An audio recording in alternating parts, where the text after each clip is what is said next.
What's up, Shadow Nerds? Man, I am glad to be here. Let's talk about Wonder Woman. If you've seen the title, there's going to be spoilers in this video if you haven't seen the movie yet. But yeah, first I just want to say Merry Christmas. I hope everyone had an awesome Christmas. Happy early New Year's. It's coming up, so I hope everybody's got big plans. And let's all hope and pray that 2021 is going to be way fucking better than 2020, okay? With that being said, let's get into Wonder Woman 84. I finally watched it last night. Let's talk about it. Again, spoilers. So, if you don't want to hear spoilers, click off now. You got 5 seconds. Let's go.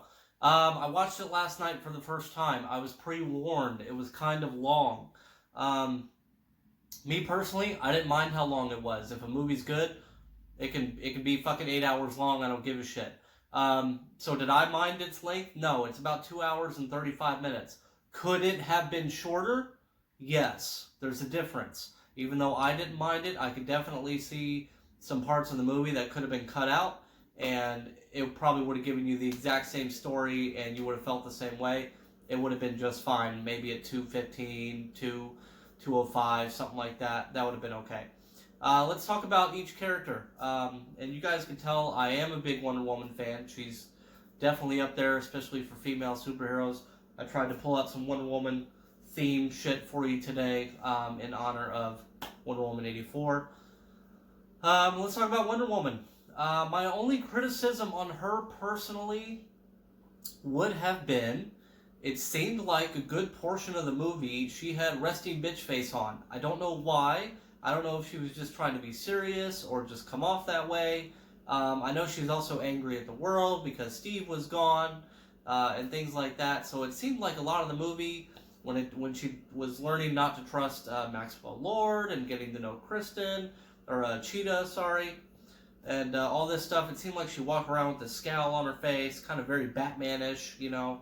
But I understand why she had it. It was just one thing that I kind of noticed every once in a while. I was like, huh. But the rest of the movie, she did fine. I have no problems with Gal Gadot, or Gadot, whatever. She has always done good as Wonder Woman. No issues with her in general. One of my biggest things, it was nice to see her get her ass kicked. I was actually happy about that. It didn't really happen in Wonder Woman, the first one. Like, Ares kind of messed it around a little bit here and there. But overall, she didn't get an ass whooping like she did in this one. She got shot up multiple times. They only showed a few like bullet wounds up here. But man, that one dude was lighting her up in the White House. Okay, again, spoilers. Sorry. So it was nice to see her sitting there, laying there, broken, beaten, bloodied up, kind of like in a desperation. It was nice to see that because if the hero of a movie never gets their ass kicked, you kind of always know what's going to happen. And yeah, we know what's going to happen because it's a freaking superhero movie. But you still want that possibility that character has gotten their ass kicked like that. That it's possible that they could lose. That they're not always going to win. So it's kind of nice to see that. Another thing that a lot of people draw a lot of criticism for back in the day when the first trailer for this movie came out, Wonder Woman didn't have a sword. Well, you know, after thinking about it a lot, I love swords, I love shields. It would have been nice to see her with a sword and shield, like she had in Batman vs. Superman and Justice League and all that stuff. But I get why they didn't, because she doesn't technically need one. I mean, she's probably, if not the most badass woman in all of comics. She's in the top 5, especially when it comes to like combat, hand-to-hand combat, just that warrior training that she's literally been at since fucking birth. So, the debate as to does she need a weapon? No, not really. She doesn't really need one, but it was nice to see her wield one because she's so good at it. So I didn't really mind that. She is a weapon herself. I mean, you're talking about basically a female Superman here who can hold her own with damn near anyone. So I didn't really mind it. I would have liked to seen it just because I like swords. That's just me being selfish. Steve Rogers. Interesting to see him back. I was wondering how they were going to do it, and they explained that fairly quickly. I'm glad they did. I'm glad it wasn't like he died and was frozen for 75 years, or sorry, 40-something years since the 80s. 40-something years and, you know, yada yada. No, they did it magic-wise, and it's really kind of the only way that kind of made sense. And I'm okay with that. You know, it was nice to see him in there for a minute. Chris Pine, though, does a good job as always. I have no issues with him. Maxwell Lord, the real villain of the movie. And a lot of people were kind of upset that Cheetah wasn't the main villain of the movie. I could see that. A lot of these DC movies, especially, like all the Christopher Nolan Batmans and things like that, there's always really two villains. Okay, there's one that you like want to be the main villain, but then there's like secretly another villain that's like even more of a threat towards the end. Sorry, I'm yawning a lot. I didn't have an issue with him. I mean, he's freaking Mando, right? People love him right now for The Mandalorian. I didn't, be honest with you, I didn't put two and two together when I was watching it because I was just so happy to have another freaking superhero movie. But yeah, I think Patty Jenkins on purpose made you feel some type of way about Maxwell Lord from the beginning before you could really hate him. I don't know why she did that, because in the comics he's so freaking easy to hate. But I guess she wanted to do it and go in the direction of Wonder Woman in general is about love, it's about passion, it's about compassionate towards other people, being empathetic and things like that. So that message also has to translate to the villains. If you noticed in the last movie and this movie, she doesn't really make you hate the villain, and that's kind of what makes a good villain, is when you hate the villain, when you're like, God, he's a fucking piece of shit, I hope he dies. But she doesn't really do that. That's not her style. She doesn't want that to portray on the screen, because she's not trying to show that that's who her Wonder Woman is. Wonder Woman in these movies is about that compassionate that she's trying to spread through the world. So I get that. I didn't have an issue with him. Again, I never hated him. He was annoying at times. Like, I'm like, God damn it. Like, this dude's literally on the verge of fucking nuclear war. What more does he want? He's just ruining the whole fucking world. I get that, but it never made me hate him. You know, I kind of get that he's going to be an annoying, rich asshole. I expect that, but I never hated him. Cool little teaser at the end. I seriously thought for a second we were going to have a bit of a Superman Man of Steel moment and a Wonder Woman moment, Maxwell Lord in the comics moment, at the end there when he was being televised by all the TVs in the world. Again, spoilers, you should have clicked off by now, that's your fault. Like in the comics, I don't remember if it was OMAC Project or Infinite Crisis, but whatever it was, in front of the whole world and all the TV cameras, Wonder Woman snaps Maxwell Lord's neck in front of all that shit for the entire world to see, and she kills him.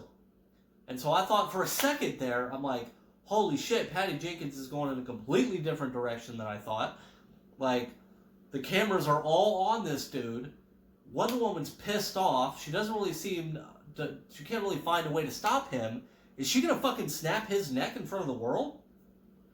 So it was a cool little teaser there. Obviously she didn't do that.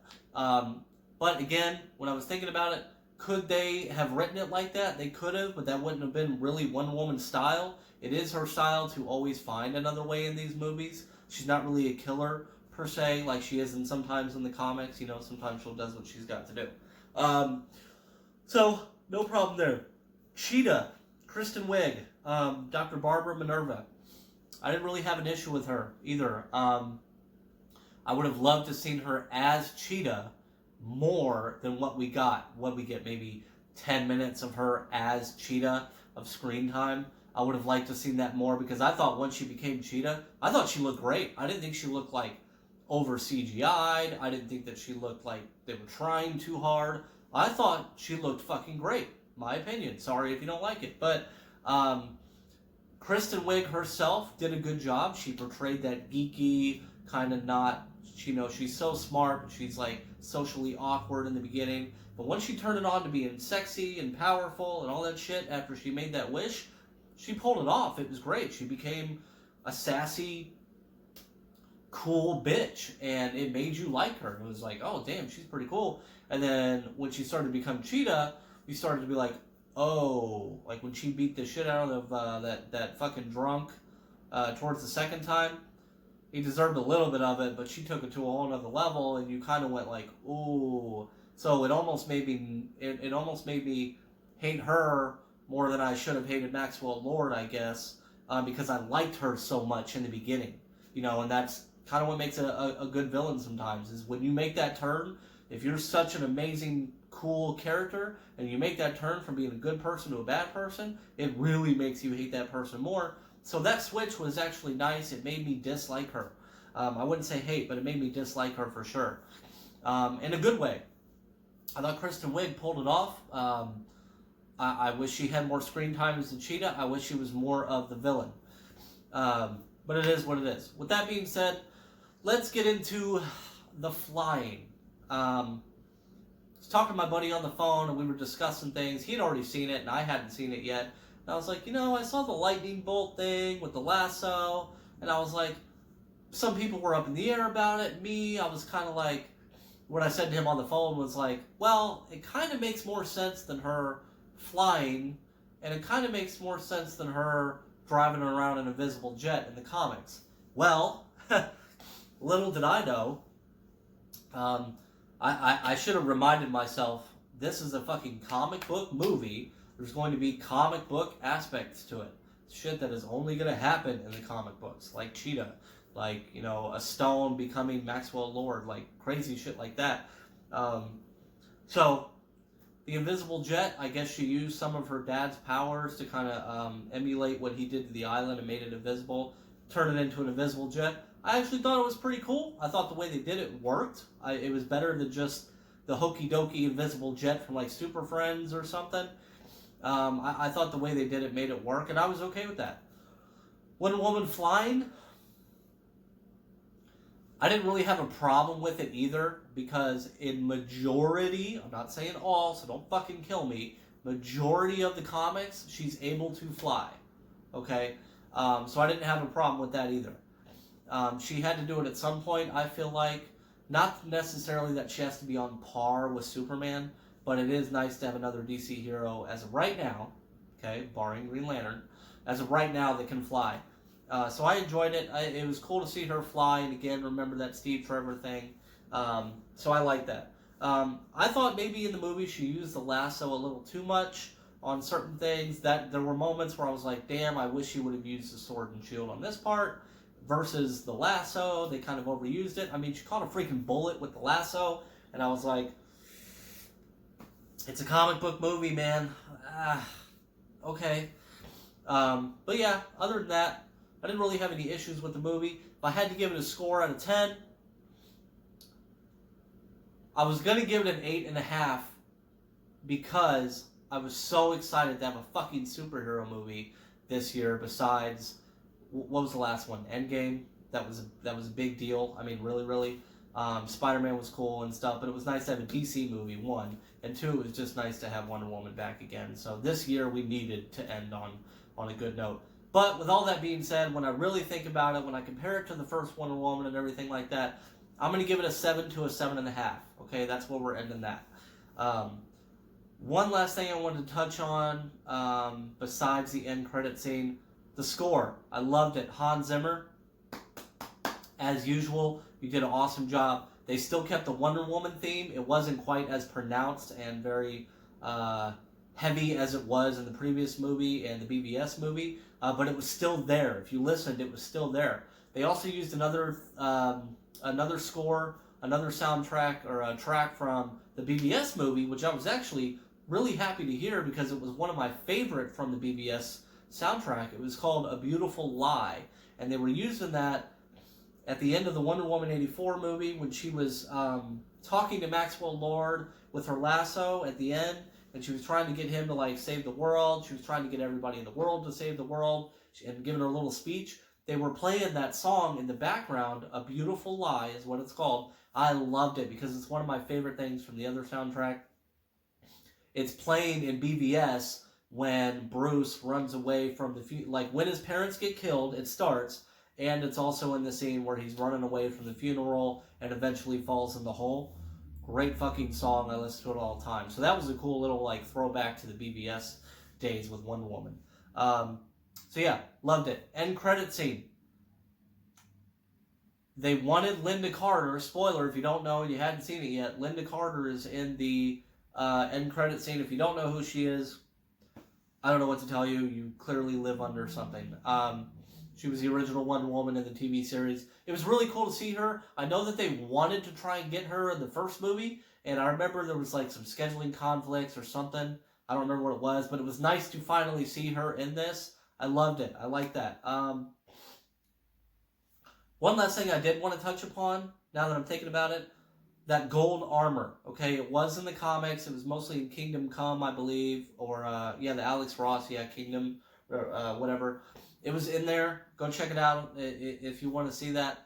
It was interesting though. She didn't need a sword and a shield because she is a weapon, but they gave her this crazy armor that she used to protect herself. When it's like by that time she had already had her full powers back, and if she had had her shield, it would have still protected her just like the armor did. It was kind of ironic there on that, but the armor looked great. It was very 80s-ish. It was very badass-ish. I liked the setting of the movie. It made the 80s look clean for a while, which I don't know about that from what I remember seeing and reading and watching and all that stuff. I don't remember the 80s, the random streets of the 80s being that fucking clean and stuff, but it was cool. I loved the soundtrack. I loved the setting of the movie and everything. Overall, like I said, 7.5. Hope you guys see it. Support the movie. Support the channel. Subscribe. Tell your mama. Tell your friends. Like the channel. And yeah, man, that's it. For me and everybody else, Shadow Nerds, out.